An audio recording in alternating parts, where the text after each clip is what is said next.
हरिओम, ओम आनंद ma'am, Om Shanti ma'am, ओम ज्ञान ma'am, आप सभी दर्शकों का हमारे चैनल पर स्वागत है। आज हम लोग बीएड फर्स्ट सेमेस्टर के अंतर्गत शिक्षण शैली को प्रभावित करने वाले कारक के विषय में अध्ययन करेंगे। शिक्षण शैली किसे कहते हैं? यानी अध्यापक का जो पढ़ाने का जो तरीका होता है, जो ढंग होता है, वह किन किन कारणों से, किन किन तत्वों से प्रभावित होता है, यानी अच्छा होता है या खराब होता है। इसका पॉजिटिव और निगेटिव स्थिति क्या होती है, ये हम लोगों को पढ़ना है। सामान्यतः हम लोग इस वीडियो के अंतर्गत इसके सकारात्मक प्रभाव को ही बढ़ावा देना ज़्यादा अच्छा होगा, क्योंकि शिक्षण का कार्य अधिगम कराने के लिए होता है। इसलिए नकारात्मक प्रभाव को थोड़ा मोड़ा ही बताऊंगा, लेकिन सकारात्मक प्रभाव को ज़्यादा बताऊंगा। उसके विषय हम लोग इस वीडियो के अंतर्गत देखेंगे, जो इस प्रकार है।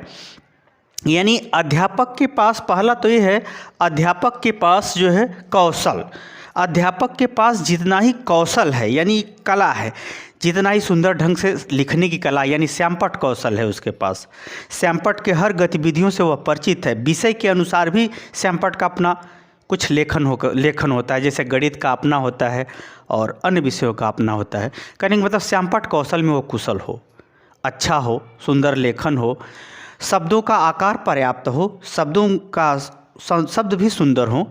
श्यामपट्ट कौशल जितना अच्छा होगा उतना ही वह उसका जो है शिक्षण कौशल अच्छा होगा। खराब होने पर गलत प्रभाव पड़ेगा। उसी तरह से व्याख्यान कौशल, यानी वो कितने अच्छे ढंग से समझा पाता है, कितने व्यवहारिक चीज़ों से जोड़ पाता है, उसका पूर्व ज्ञान या पूर्व विषयों से किस प्रकार से जोड़ करके पढ़ाता है, व्याख्यान कौशल उसका कैसा है। व्याख्यान कौशल जितना ही अच्छा होगा उतना ही जो है इसका जो है वो मतलब शिक्षण कौशल अच्छा माना जाएगा। उसके संग संग प्रश्न कौशल, यानी प्रश्न को किस तरह से संक्षिप्त स्पष्ट रूप से करना चाहिए, किस प्रकार से बताना चाहिए, प्रश्न कौशल भी जितना उसका अच्छा होगा उतना ही उसके शिक्षण कौशल भी अच्छा। उसी तरह से पुनर्बलन कौशल भी होता है, जिसमें वह शिक्षण के प्रक्रिया के दौरान वह बालकों के उत्तर में वह अपना शाब्दिक संबोधन के माध्यम से वह संतुष्ट या निर्देशित करता है। तो इस प्रकार से जो विभिन्न प्रकार के कौशल है, प्रस्तावना कौशल, श्यामपट्ट कौशल, पुनर्बलन कौशल श्यामपट्ट कौशल इत्यादि, जो विभिन्न प्रकार के जो कौशल का जितना ही वो अच्छा प्रशिक्षण किया रहता है उतना ही उसका जो है जो शिक्षण कौशल है उतना ही निखार आता है, उतना ही अच्छा होता है और उतना ही वो अच्छे ढंग से प्रभावित होते हुए अधिगम कराने में सहयोग प्रदान करता है। वही अगर हम दूसरा की बात करें तो दूसरा है सहायक सामग्री। जैसे सामान्यतः आप लोग देखे होंगे एक आवश्यक सामग्री होती है और एक सहायक सामग्री होती है। आवश्यक सामग्री वह सामग्री होती है जो कक्ष में होना अनिवार्य है, जैसे ब्लैक बोर्ड, चाक, डस्टर, टेबल, कुर्सी, प्रकाश इत्यादि जो है वो आवश्यक सामग्री कहा जाती है। सहायक सामग्री का मतलब ये होता है जो उस विषय वस्तु यानी जो कंटेंट, जो टॉपिक को उस कक्ष में पढ़ाना है उससे संबंधित होनी चाहिए। जैसे कोई चार्ट आप ले जाते हैं किसी चीज़ को पढ़ाने के लिए, जो पढ़ाना है चार्ट ले जाते हैं, कोई चित्र ले जाते हैं, कोई स्लाइड ले जाते हैं, या फिर कोई प्रोजेक्टर ले जाते हैं किसी चीज़ को समझाने के लिए, या फिर प्रैक्टिकल कराते हैं।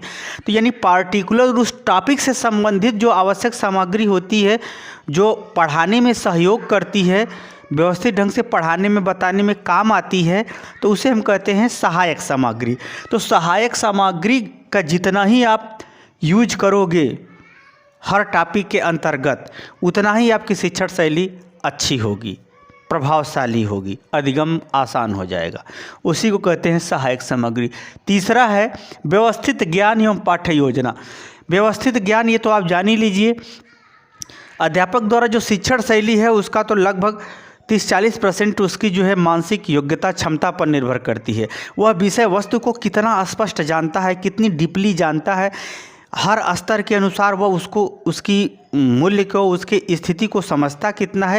यानी जितना उसके पास व्यवस्थित ज्ञान होगा और जितना ही संगठित और सुव्यवस्थित क्रम ढंग से पाठ्य योजना का निर्माण किया रहेगा उतना ही उसकी जो है शिक्षण शैली प्रभावशाली होती है, व्यवस्थित होती है, अच्छी होती है और अधिगम कराने में सफल होती है।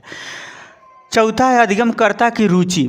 अधिगमकर्ता की रुचि का मतलब यहाँ यह है कि अध्यापक अगर पढ़ा रहा है, विद्यार्थी उसमें रुचि ले रहे हैं, तो अधिगम शैली उसमें और विविध प्रकार से वह समझाने का प्रयास करता है। यानी विद्यार्थी अगर पढ़ने में रुचि ले रहे हैं तो क्या बोला जाता है, अधिगम शैली और अच्छे यानी अपनी योग्यता का उत्तम स्वरूप अध्यापक प्रदान करना चाहता है। अपनी योग्यता, अपने ज्ञान का उत्तम स्वरूप प्रदान करना चाहता है।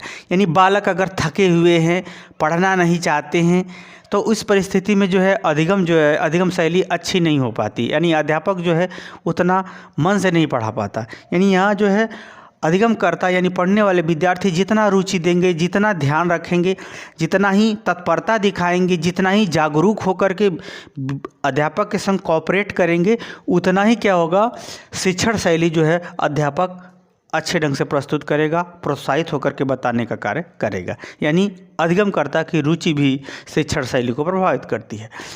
5वां है विद्यार्थी की विभिन्नता।